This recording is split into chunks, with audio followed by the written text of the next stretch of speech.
Welcome to the Veterinary Project Podcast, episode 062. Welcome to the show created by vets featuring absolutely no pets. This is the Veterinary Project Podcast, hosted by Dr. Michael Bugg and Dr. Jonathan Leicht. Our resident veterinarians have swapped out their stethoscopes in favor of microphones to bring you the Veterinary Project Podcast, a show focused on real conversations, aimed to connect this amazing profession full of remarkable people. Through the sharing of collective stories and wisdom, and connecting over the many unique challenges we face, we invite you to join our community of veterinary professionals leading intentional lives. And now, here are the hosts of the Veterinary Project Podcast, Dr. Michael Bugg and Dr. Jonathan Leicht. Welcome back to the Veterinary Project Podcast. You're joined, as always, Dr. Michael Bugg, Dr. Jonathan Leicht. Mikey, happy pre-Halloween. Thank you, Jonathan. I said that on the last episode, how excited I was. So we're recording this, obviously, just before Halloween. I'm very excited. That's correct. And, to keep the banter short, because we have a fun episode today, fun in quotation marks. What's the plans for the weekend? Anything special with the little one? Well, the trick-or-treating, on Saturday, we are having all of her little cousins over, and they're going to do a bunch of Halloween crafts. So she's pretty excited. It's going to be a full weekend of Halloween festivities. Excellent. It's going to be good. Same thing here. We're going to Hitman game on Sunday, which in Calgary is our WHL, which is the Western Hockey League. For those that don't know, major junior hockey. I think it's going to be a lot of people in the stands dressed up. Looking forward to that ahead of the Halloween trick-or-treating. And the kids are at school and day home today with their costumes on. So Rachel, first thing this morning, she was pretty excited to show me her Rapunzel costume. Oh, nice. Loves dressing up. I was thinking, I have a few friends that are teachers, and they always talk about the Monday after Halloween, and just the kids are just wired on sugar, and they have all their extra candy in their lunch, and it's just impossible to contain them. So it'll be hectic. Completely. Well, Dr. Bugg, we have an interesting conversation today. I think this is going to be a great one, and really, if our listeners don't like it, I think it'll be good for the two of us. I don't know what you got in store, because you called me Dr. Bugg. Like, that's the first time I think ever. I have to switch it up sometimes, and that is true. I did do that. This is going to be a serious episode. It is going to be a serious episode because we're dealing with adversity. And the title of this one could be plainly said, what do you do when shit hits the fan? How do you act? How do you react? And we want to take it a couple of different ways, both what's the ideal, but then what does actually real life look like? And we, in our pre-recording, went down some tangents already that we said, darn it, we wish we would have been recording, because this is an important piece. And this also can really set up the tone for success, especially in the ventures that multiples of our listeners are going down or listen to, and that is entrepreneurship. The roller coaster that is entrepreneurship. So today is not about, how Mike and I are perfect. No, just the exact opposite. We're going to look at what ideal and then what real life looks like. And then I think you have some actual, you and I have some actual, I think, really nice real life examples of what to do or what the options are. So that's our conversation today. Before we get into it, though, what's our quick tip, Mike? What? I didn't know I needed a quick tip on this one. I don't got a quick tip. We're skipping it. Okay, we're skipping it. I thought I'd put them on the spot. We didn't pre-record, talk about it. So, the beauty of doing podcasts. Okay, let's get into it. When shit hits a fan, shit can look like something different to many, many individuals. When we're talking about it today, what are we talking about for adversity? We're going to narrow it down. What does that look like to us in our conversation? Just to set some boundaries, I guess. Exactly. We're talking about adversity in business and in entrepreneurship. This isn't, the phone rings and a family member has been in a serious car accident. That's a very different, type, of personal and emotional adversity. This is shit hitting the fan in business. Yes. And again, as always, this is our opinions based on our experience. We are not professionals in this, and there are coaches, psychologists, psychiatrists that are much more better suited to that end. So we want to focus on what's worked well for us, what doesn't continue to work for us, and go from there. Yeah. So just to be clear for our listeners. Yeah. Well, I think let's dive in. I mean, I'm going to put it on you because I think you're going to have more nuggets than me, just given all of the operation roles you've had in veterinary medicine, which is in a way like front line, right? Like I know you oversee people, you're in more of a leadership role, but sometimes that kind of proverbial shit flows to you, and then you have to be the one that directs it. So I guess kick us off, give us some of your goods. How do you respond in real life? Not the, I wish I had responded. Let's give them the actual how it plays out, and then we can dive into maybe how we would have preferred to have handled it. Yep, that's perfect. Great start, Mike. I love it. Actual real life. So on a daily basis, whether it's my phone that I'm holding up right now, an email, or a phone call, things are going to come my way on literally a daily basis for things that aren't working out well and or problems that exist. Real life, not the ideal, but I think a big word, and the first one that came to mind for me is I am good at compartmentalizing my emotions, and that's not good. That's not ideal situation. And the definition of compartmentalization is defined as a defensive mechanism where someone suppresses their thoughts and emotions. It's not always done consciously, but this can often justify or defends a person's level of engagement in certain behaviors. I don't hear a lot of positive in that, but for me, in my life, personal, professional, etc., it allows me to sometimes look at something non-emotionally where others will act emotionally and or then react. In real life, I am good for the benefit and the not benefit of that, of suppressing my emotions and looking at it. It's not rationally, but just looking at it without emotion. That's what I do. Okay. So I'm just trying to picture this and clarify. So let's pretend I'm at Bridgeland Vet Clinic and I'm working there, and I bring something to you. Something has just gone horribly wrong, or something we didn't expect. And I knock on your office door and I say, "Hey, Jonathan, here's the scenario." Yeah. In those first 30 seconds, what's coming out of your mouth, and how are your body language? How are you responding? Normally, I will take a couple of seconds to take it in, and where others would react and or expect me to be reacting emotionally, I won't. And sometimes that's a good thing, and sometimes that's a bad thing, because there are times where emotions are necessary and or relevant and or empathy, if we're talking emotional intelligence, and I can be sometimes non-empathetic in that direct moment before my rational brain kicks in and goes, oh, I need to be thinking XYZ because XYZ matters. And the second piece to that is I will sometimes react by blowing it off as a no big deal when it actually is a really big deal to someone. Whether in real life it is or not, to that individual in that moment it is. And I need to recognize that. And sometimes I am not good at recognizing it. That's both, I think, a protective mechanism as well as a mechanism that allows me to deal with the multiples that come through the day. Not ideal. And I should probably have a discussion with somebody else other than Mike about that on a podcast live, but that's what it is. That's my real life. Well, it's important to recognize. It's when you say that, I think back again to our episode with Devin. That for me, that was one of the most impactful series of episodes we did. Agreed. And he said, if it matters to them, that like if it's a big deal to them, then it's a big deal. Everyone perceives things differently. Correct. And I had this as one of my notes for like at the end, insights on adversity, and I had human adaptation.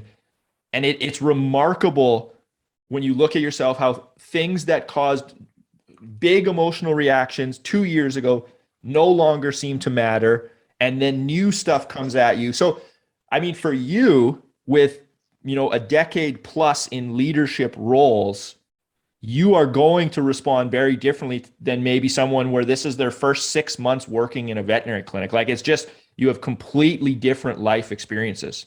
That's correct. And those life experiences build on each other. I'm going to turn that into a little bit on real estate investing when we're talking about passive income or creation of wealth. The first time that I owned a rental property and things went south in terms of the lease or not following the lease, this was a massive deal. Candace and I didn't know how to deal with it. After 50 some tenants, and I am nowhere near even close to the same setup as you, Mike, in your real estate business. But after the 50th tenant, something goes wrong on the lease. This is no big deal. We will figure it out and or we will move on. But that difference in that 9 years, and I was thinking back to 2011 when we bought our first rental compared to when we sold in 2020, a complete change in style to the reaction when something goes wrong. And it's no different in VetMed. Yeah. And can you relate to that? And I was thinking about that. We've not preset this at all. We've not talked about this. 100%. It just completely changes. And I feel like this is like experiential. You can't go read about that. You know, sure, you can read about it, but it's not going to land. Lots of this stuff you only get to learn by going through it. And that's so hard for vet students right now, especially in times of COVID, because they're on a computer learning, and computer learning compared to real life learning, and then compared to what do you do when shit hits the fan? Because it will at some point. Experiential is the exact word, Mike. Yeah. How do you act? How do you react? And how do you deal with that situation? Because it's going to happen and then it's going to happen again. And I find students are very anxious right now towards that end. And it's really hard to set them up. It's experiential. Well, there are so many more elements, right? Than a computer screen spitting a problem at you that does not care how you respond. You know, like it's not tied to any outcome versus an actual human or a client looking you in the eyes with all of the emotions they're feeling coming off of them in their body language, in their words. So correct. Yep. I'm going to go back to real life and then I'm going to flip the switch on you. Another verbiage, again, is not good, but it's what I do, is I'll overtalk to compensate for uncomfortableness. So I call it my green zone, yellow zone, and red zone. I am consciously very aware of this in either heated discussions and or in HR discussions where I may be letting somebody go. I know for a fact that when I get uncomfortable, I'll start spewing, and that's not good. And therefore, in leadership roles, that's both not allowed and sometimes from an HR standpoint, legally detrimental to business. So I know real life, I have to be very conscious of that. Yeah. I'm smiling here. This is fascinating. If Dr. Dowling is listening, I sat in on some of her classes and she talks about different communication styles. And I can see that, like, for sure, you're an overlapper. It's not good or bad. That's just how you communicate. I am more of a pauser and a turn taker, right? So that's why I was smiling, because I was like, that rarely happens to me. That doesn't make me better or worse. It's just my communication style is to just sit there. Yeah, things are pretty uncomfortable, but that's fine. I'm not going to open my mouth until my thought is like fully formulated. Yeah. And my number 4 is the exact opposite. I will raise my voice and, depending on the situation, become very verbal. I put without swearing, because in the professional workplace, I don't think that's appropriate unless there's a very comfortable, closed, trusting environment. And again, that's only with certain colleagues. And then try to win. And I will try to win, and I will become argumentative and do what needs to be done. And I've written down here, that's very bad, because then nobody wins. Again, I'm speaking real life. This is not my ideal. This is not good. But I also am probably not going to change that too much either, because there's a time and a place. Yeah, I mean, this is fun because we haven't prepped on this. So yep. I mean, I'm hearing like there's a bit of ego that fires up. Totally. Right? Where it's like ego, pride, commitment, or thoughts that it's commitment. Therefore, I must push. And so therefore, if someone's pushing me, I'm going to push back just as hard or harder, and let's go at it. And I don't look at that. That's the fun part. I'll also be friends or continue with that individual 30 seconds after it's done. And my wife will sometimes come back, from a business meeting, etc., and go, "How did you do that?" again, this is not a personal attack. And yet the other person will sometimes take it as a personal attack, which makes this not good. Okay, I love this rabbit hole. I've spent some time studying various personality types. I'm certainly not an expert on it. The DISC model, perfect. Well, yeah. I mean, that's one. There's others, and when you were saying that, what was jumping out to me is there's people that view adversity and conflict as chances to build the relationship. Like, it actually can be exciting and fueling to them. And this sounds kind of like you, where it's like you feel like the relationship between you and whoever you're chatting with is not being damaged at all. Like, you feel like we're just hashing ideas out here reasonably aggressively. For other people, and I would be on this side, it feels personal. Yeah. Even if we're talking about an external idea or a concept, if you're aggressively butting heads with me, I feel it personally. Yep. So Becky Taylor, one of our previous guests here, nails it on the head in my view. She says you need to have that discussion early in your relationship as colleagues and or individuals in a vet clinic. How are you going to deal with confrontation? Because of that point exactly. Mm-hmm. You and me are very, very good friends, but we deal with that elevated conversation and confrontation or argument much differently. Like, yeah, much very differently. Shock, like almost opposites in some ways. Correct. And yet in the veterinary setting or in business with your partners, your colleagues, if you don't know about the other individual, you could inadvertently hurt them and hurt your relationship together. And you may not even meant to. Mm-hmm. It's a big deal.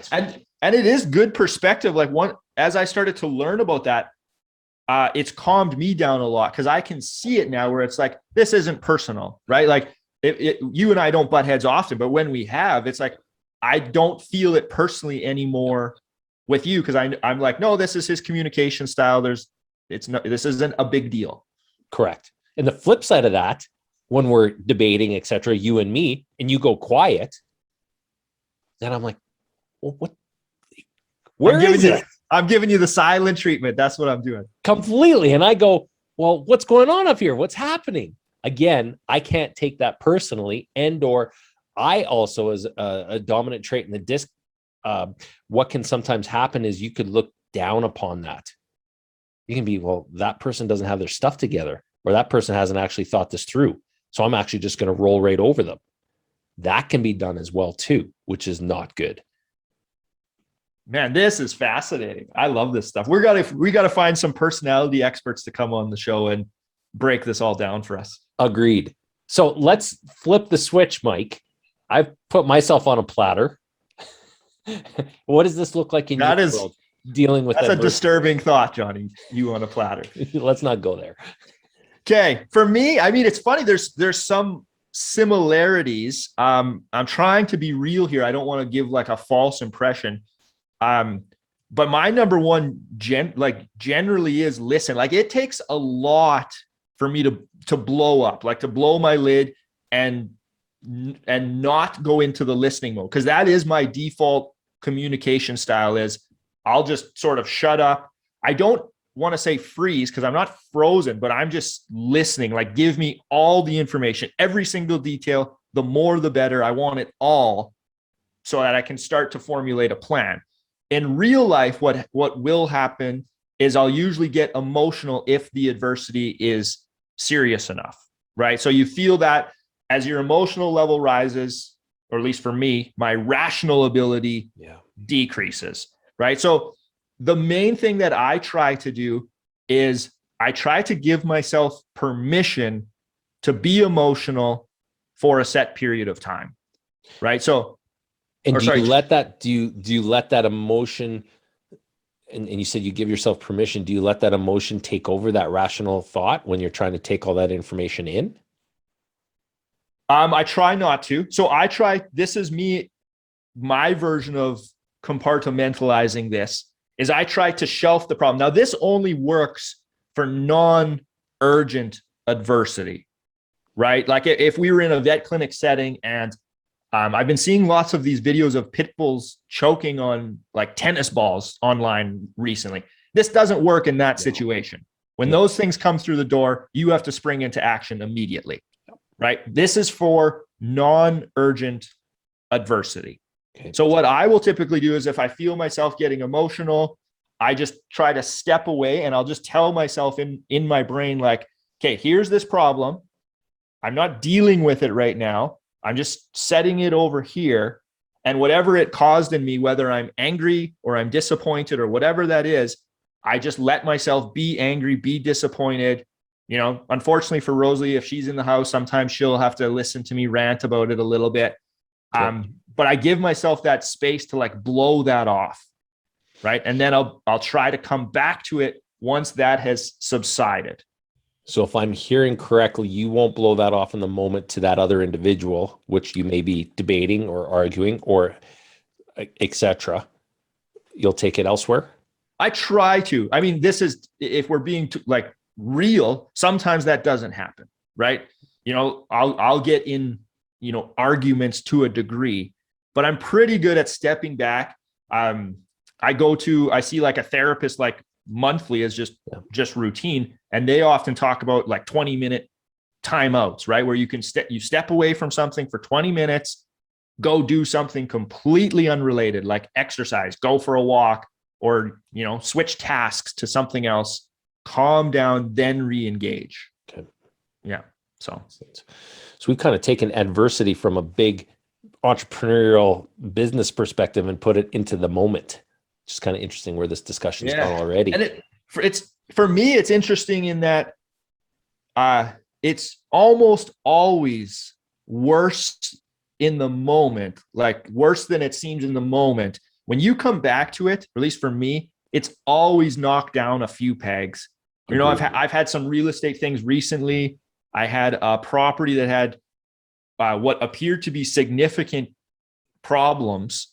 And I was fired up because I was like wanting to sell that property. I was like, this is going to be a huge problem. Stepped away from it, came back to it, got another opinion. It was absolutely no big deal. Yep. Right. I had just totally created a mountain out of a molehill in the moment. So let's talk about that. Let's talk about that specific to business and or adversity in the workplace.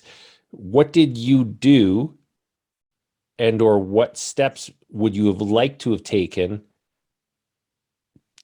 to knock down those pegs and or to have those pegs knocked down by themselves? Was it just time, or was there any actual tactics that you took forward? In that situation, it was time, stepping away, getting rational, and then thinking, okay, what can I do about this? And in this situation, it was like, get another opinion. Okay. Right. So I got another opinion got another professional opinion. That's probably an important point to make, not just some person on the street that doesn't know anything about the problem at hand. Right. I brought the highest rating professional you can go to immediately, bring them in. They fixed the problem, and it was no big deal. That's a great point. So therefore, you didn't use somebody else's opinion. You brought a professional in, and that professional then therefore is going to give you the goods to the right or the wrong, but it'll objectify what could be an emotional, irrational decision. Yeah. Yeah. And it's bringing counseling back in. This was just on my last session. So I'm literally just getting up to speed on this. But he had talked to me about dichotomy of control. So it's like a Stoic philosophy.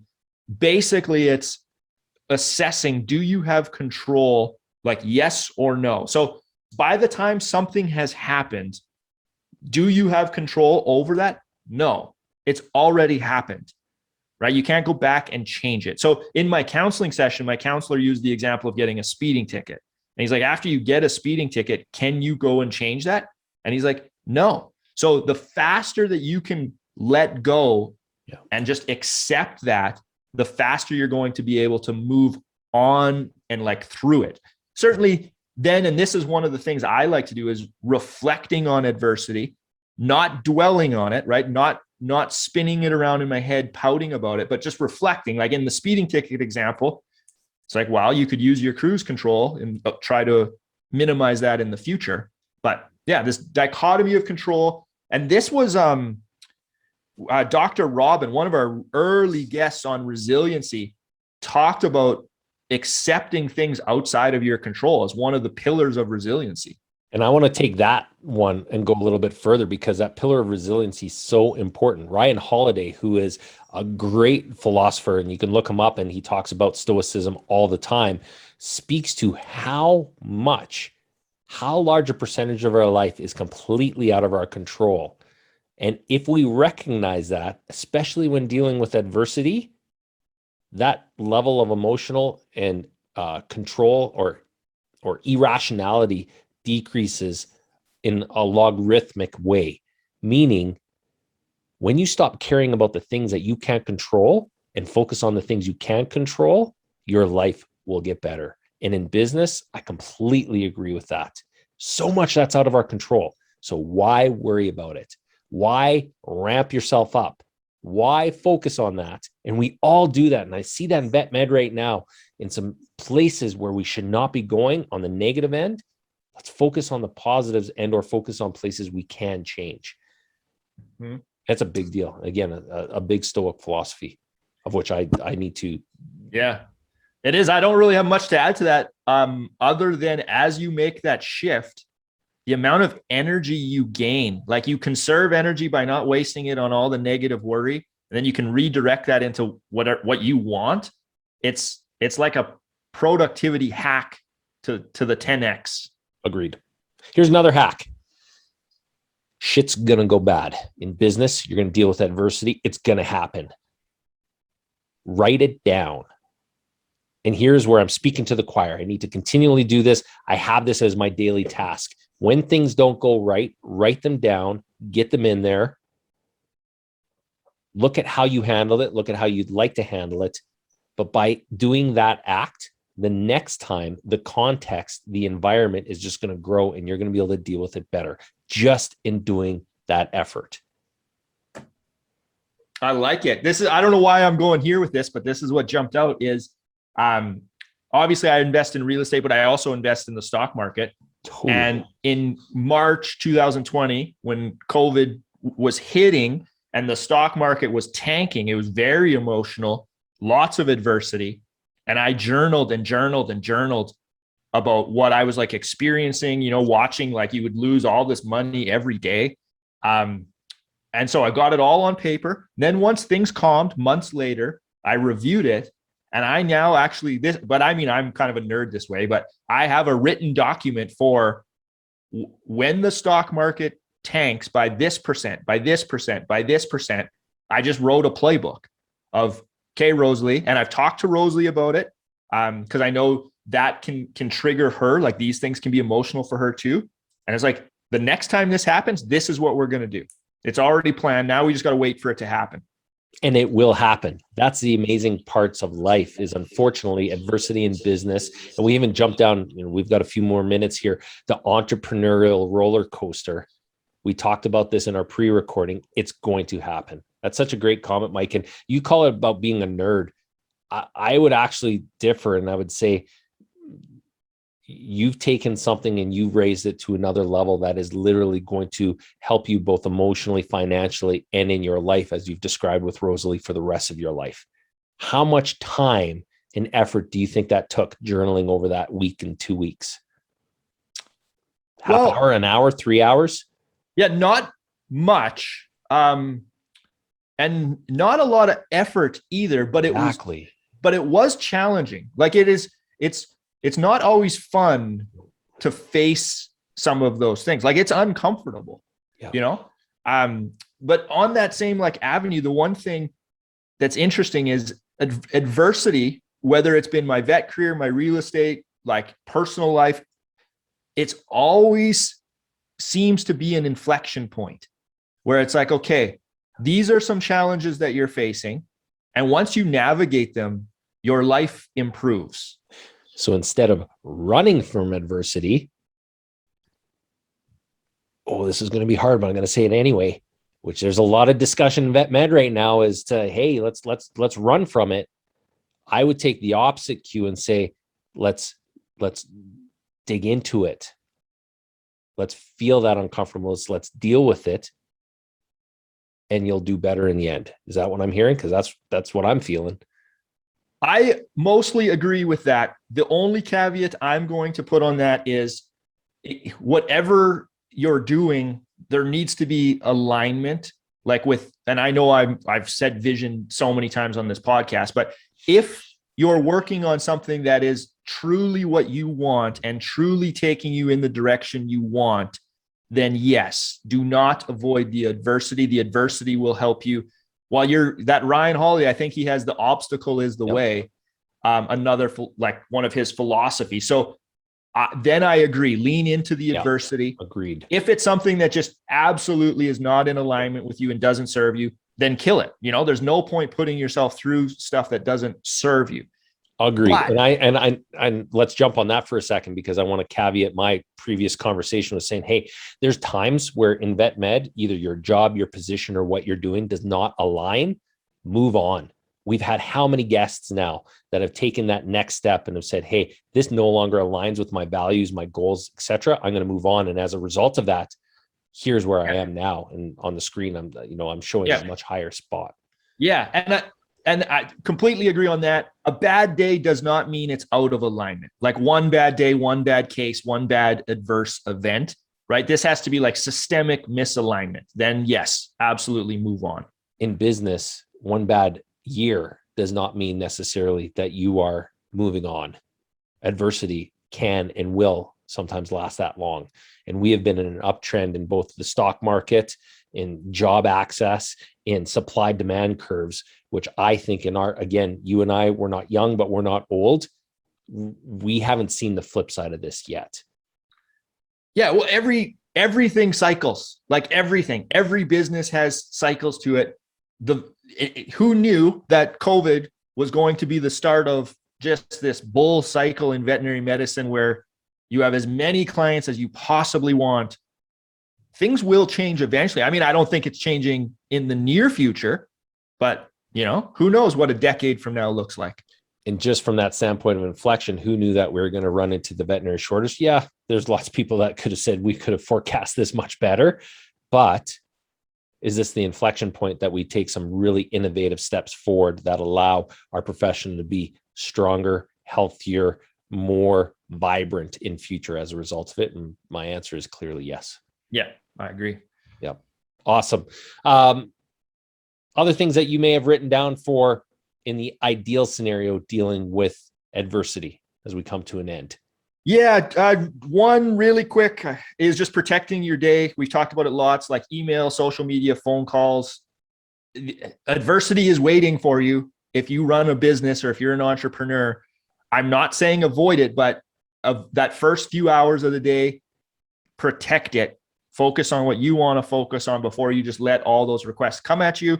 And then the last one I wanted to say is around planning. Time constraints seem to be an amplifier of adversity. And I've had lots of situations where they're not big deals, but due to lack of planning, they've become a big deal because now there's a time crunch. Yeah. Right. So this is more managing adversity. If you can schedule well, you can minimize a lot of adverse events. Correct. And I'll add and jump onto that. And adversity in the workplace, adversity in life, adversity in entrepreneurship. You need to have a focus on yourself, on your sleep, on your nutrition, on your personal, in your family health. That has to still be a focus. I'm working with my business coach on that right now. He says you cannot go for career success without having the other side looked after. That's what equals divorce, emotional drain, and emptiness.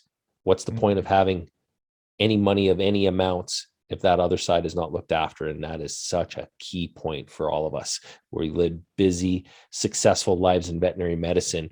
Don't forget about the other side. Yeah.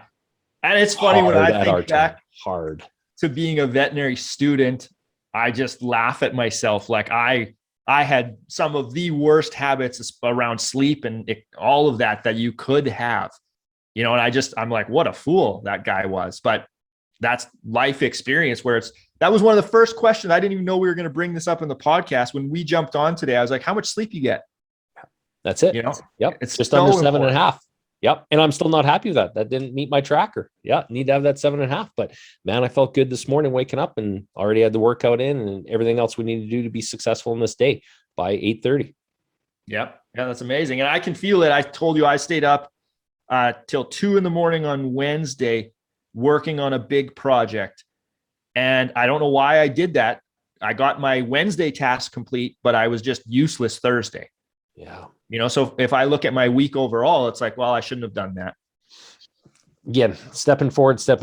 Man, I hope this is useful. This one's opening our hearts a little bit for the listeners. And on a podcast that's public, there's always risk in that, but also the reward is going. This is not a smooth road. I wrote that in my notes. Going to success, and I have that in quotations because success is going to be different for everyone. We're all on the same journey, and the journey is life. Know that you're only on it once. So really focusing on these pieces, I think, even when the emotions are high, leads to a better end for all of us. We're just human.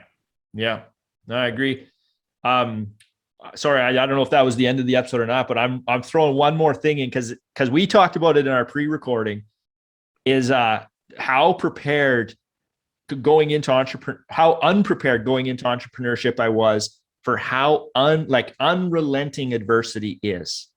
And I hear this with every entrepreneur I talk to, where it's like, you don't just clear the adversity hurdle and now it's clear sailing for the rest of your business or your career. It's just different adversity keeps coming. Like, that's just life. Bigger success, bigger problems. Yeah. Literally. Yep.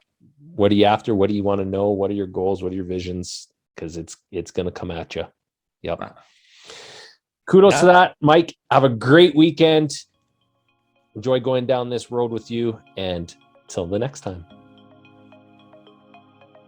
Thank you for listening to the Veterinary Project Podcast. As a recap, on behalf of our hosts, the Veterinary Project Podcast will be releasing new episodes weekly, so be sure to tune in as we bring you more conversations aimed at helping you enjoy a life well lived. If you enjoyed what you heard on the show and you want to stay in the know, please like, love, and or subscribe to the podcast on the listening platform of your choosing, as we're available on all the usual suspects. If you know of others that may benefit from these conversations, we'd love it if you please share the show with them, as this will help us grow our community to reach more and more veterinary professionals. Speaking of which, if you are a veterinary professional and would like to get connected with more like-minded individuals who are joining us on this journey, please send an email to the veterinaryprojectpodcast@gmail.com, and we'll invite you to be a part of our private Facebook group. General feedback, requests for information, or perhaps requests to be a guest on the show can also be sent to the veterinaryprojectpodcast@gmail.com. Dr. Michael Bugg and Dr. Jonathan Leicht, thank you for listening to the show, and we'll catch you again next week for another episode of the Veterinary Project Podcast. Bye for now.